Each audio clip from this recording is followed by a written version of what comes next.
حسن ایوب، آج ان کے جو مذاکراتی کمیٹی نے یہ بتایا کہ قائد نے یہ بھی کہا کہ جو ہمارا اعلان ہے خاص طور پر وہ جو باہر سے ریمیٹنسز آنے کا وہ بالکل قائم و دائم ہے اور ہم انٹیکٹ ہے، پریشر کے طور پر استعمال کریں گے کیونکہ یہ ہماری بات نہیں مان رہے. اور ساتھ میں وہ یہ بھی انہوں نے اپریشیٹ کیا ہے اور پورا جو ہے یقین دلایا ہے اور ان کا اور علی امین گنڈا پور صاحب کی جو لیڈرشپ ہے اس کے اوپر انہوں نے کہا کہ جی مجھے پورا اطمینان ہے اور میں ان کی جو گراں قدر خدمات کو سراہتا ہوں. اور ایم پی ایس کے حوالے سے بھی اپنے سارے بات کی. دیکھیے جو 85 یہ انتشاری تھے جنہوں نے ریاست پر حملہ کیا تھا 9 مئی کے اندر، ان کو سزائیں سنائی گئی ہیں، کسی کو زیادہ کسی کو کم. اب جس قسم کا تھا جرم تھا اس کی مناسبت سے سزا ہوئی ہے.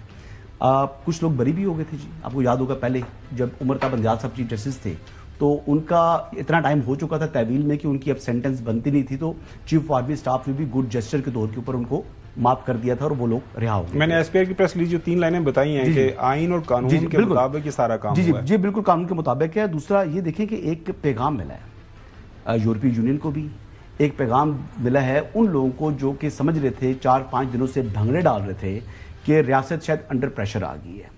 تو پاکستان نے یہ واضح پیغام دے دیا ہے کہ ہم اندرونی معاملات میں کسی قسم کا پریشر یا کسی قسم کے جو دباؤ ہے اس کو قبول نہیں کریں گے اور پاکستان اپنے آئین اور قانون کے مطابق اور اپنے ہی طریقار سے جو ہے وہ آگے بڑھے گا، جو کہ بڑا خوش آئند ہے. دوسری آپ بات کر رہے تھے کہ بانی چیئرمین تحریک انصاف نے کو آپشنز کوئی ملی ہیں، کوئی ایسی چیز ہے، کوئی مطلب معاملات ہیں. تو دیکھیں جی مذاکرات تو شروع کر لینا جی، کوئی آپشن نہیں ہے. اور بانی چیئرمین تحریک انصاف، میں انفارمیشن بیس بات کر رہا ہوں اب اور بالکل ذمہ داری سے بات کر رہا ہوں، کسی قسم کا کوئی آپشن عمران خان صاحب کو نہیں دیا جا رہا، نہ ہی دینے کا کوئی ارادہ ہے. اور کوئی بھی پریشر اگر آتا ہے انٹرنیشنل یا انٹرنل، اس پریشر کو بھی جو ہے وہ خاطر میں نہیں لایا جائے گا اور قانون کے مطابق اور پاکستان کے آئین کے مطابق چیزوں کو آگے بڑھایا جائے گا. بانی چیئرمین تحریک انصاف پاکستان کے شہری ہیں اور ان کے اوپر پاکستان کے ہی قوانین کا اطلاق ہوتا ہے. کوئی بیرونی ملک اگر سمجھتا ہے کہ وہ پاکستان کا جو ہے وہ باس ہے یا ماما چاچا ہے تو وہ چیز جو ہے نا وہ پاکستان برداشت نہیں کرتا. پاکستان سوورن اسٹیٹ ہے. دیکھیں کوئی بھی جو ایشو ہوتا ہے اس کے بات کرتے ہیں نا، چونکہ آپ اکثر اپنے حوالہ دیتے ہیں جی میں نے یہ ٹویٹ تب کر دیا تھا، تو پچھلے دنوں آپ نے ٹویٹ کیا تو اس کے بعد آپ نے کہا کہ میرے اس ٹویٹ کو یہ تھوڑے سے خبر ہٹ گئی ہے تو اس کو سیریس نہ لیا جائے. 190 ملین کی بات تھی. اچھا چلیں معذرت چاہتا ہوں سر، آپ نے خود ایکسپلین کر دیا. تو ایک ایشوز ہے نا، ایشو اس بات کر رہے ہیں. نقوی صاحب آپ کے پاس آتا ہوں. ویسے خبر اور بھی نقطہ نظر دے سکتے ہیں یا صرف یہی دینا تھا ایک تقریر جو؟ نہیں سر، آپ کو موقع ملے گا آگے. نقوی صاحب انہوں نے مامے چاچا نے ہی کیا تھی کہ بنی گالا چلے جاؤ. اچھا چلے آپ کو میں نام ہی لے دیتا ہوں اور کس کو کہا تھا. اچھا میں نقوی صاحب کی باری ہے، مجھے نقوی صاحب کے پاس آنے دے. چوہی صاحب میں واپس آپ کے پاس آتا ہوں، تحمل کے ساتھ ہم پروگرام کو آگے بڑھاتے ہیں. نقوی صاحب دیکھیں اس دن بھی ہم نے یہ بحث کر لی تھی. ظاہر ہے یہ فیصلہ جب سپریم کورٹ آف پاکستان کا فیصلہ ہے اور پاکستان کے فارن آفس کی طرف سے اس دن یہ ہم نے جواب بھی دکھایا تھا اخبارات کے اندر. اب حسن صاحب دوبارہ اس کی دہرانا چاہتے ہیں کہ جی پاکستان کے سارے معاملات ہیں پاکستان کے آئین اور قانون کے مطابق ہو رہے ہیں. چونکہ ہم ایک گلوبل ورلڈ کے اندر رہتے ہیں، اگر ہم یہ کہیں کہ یورپین یونین میٹر نہیں کرتا یا امریکہ میٹر نہیں کرتا یا یورپ نہیں میٹر کرتا، یو کے نہیں میٹر کرتا، تو ہم بات کر رہے ہیں کہ وہ یہ کہہ رہے ہیں. ہم یہ نہیں کہہ رہے کہ وہ توبہ نوز باللہ انہوں نے بات کر دی کہ اب اس کے اوپر لوہے پہ لکیر ہوگی. پاکستان کے مفادات پاکستان کے آئین اور قانون کے مطابق آگے بڑھنے ہیں. تو اس حوالے سے ہم نے کہا اب یہ ہفتہ رہ گیا، اس کے بعد فائنل فیصلہ آ جائے گا. صحیح ہوا ہے غلط ہوا ہے مزید بحث ہو جائے گی، چونکہ سپریم کورٹ نے کہا ہوا ہے کہ ہم اس کے اوپر فائنل فیصلہ کریں گے.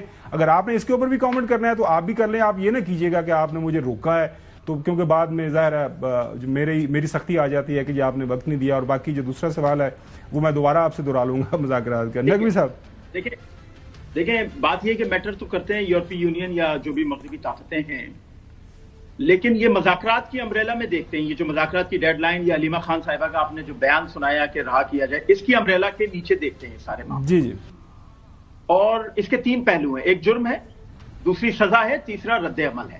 جرم ہوا 9 مئی ہوا، دنیا نے دیکھا. اب وہ آپ نے ثبوت والی بات کی، وہ بات کی بات ہے، ظاہر ثبوت تھے تو یہ سزائیں آئیں. جرم ہوا اس کی سزائیں آئیں. اب میں جو ایک دوسرا پہلو دکھانا چاہتا ہوں. میری ہمیشہ عادت ہے میں وہ بات نہیں کرتا روایتی جو سب کر رہے ہوتے ہیں، میں کوشش کرتا ہوں دوسری بات کروں. میں دوسرا پہلو دکھانا چاہتا ہوں اپنے پی ٹی آئی کے دوستوں کو.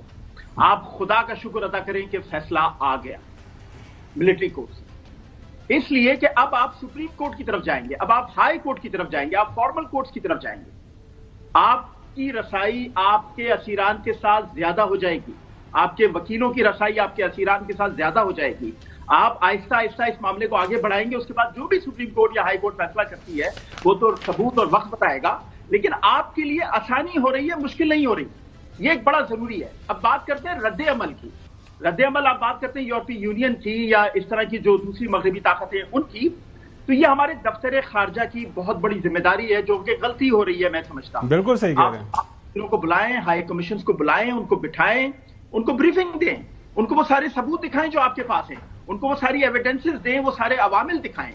آپ کا بطور دفتر خارجہ یہی کام ہے، آپ ان کو بلا کے کم از کم وہ اپنی ریاستوں سے کیا بات کرتے ہیں، اپنے حکمرانوں سے کیا بات کرتے ہیں، وہ ایک الگ مسئلہ ہے، لیکن آپ تو اپنا ہوم ورک پورا کریں۔ اگر آپ اپنا ہوم ورک پورا کریں گے تو یہ رد عمل جو ہے جس کو ابھی بہت سخت کہا جا رہا ہے یہ بھی سافٹ ہو جائے گا۔ جی بالکل صحیح بات ہے۔ اس کے اوپر جو میری رائے یہ ہے ناظرین کہ ظاہر ہے ایک جو نقوی صاحب بات کر رہے ہیں صحیح بات کر رہے ہیں کہ کوئی اس طرح کی بات سامنے نہیں آ رہی، ایک پراپر ویل آرٹیکولیٹڈ بیان سامنے آ جائے کہ دس از واٹ یہ ہم نے کیا ہے، اور اس کے اوپر جو ہے ایک باقی جو وزراء ہے ظاہر ہے وہ پر اپنی اپنی جو بانسری بجانا شروع کر دیتے ہیں، پھر معاملہ جو گدلا ہو جاتا ہے، تو اس سے بچنے کے لیے ضروری ہے کہ ہمارے فارن منسٹر ہیں وہ اس کے اوپر کوئی کامنٹ کر دیں، یا بڑے جو لوگ ہیں وہ اس کے اوپر ایک پراپر جواب دیں۔ اینی ویز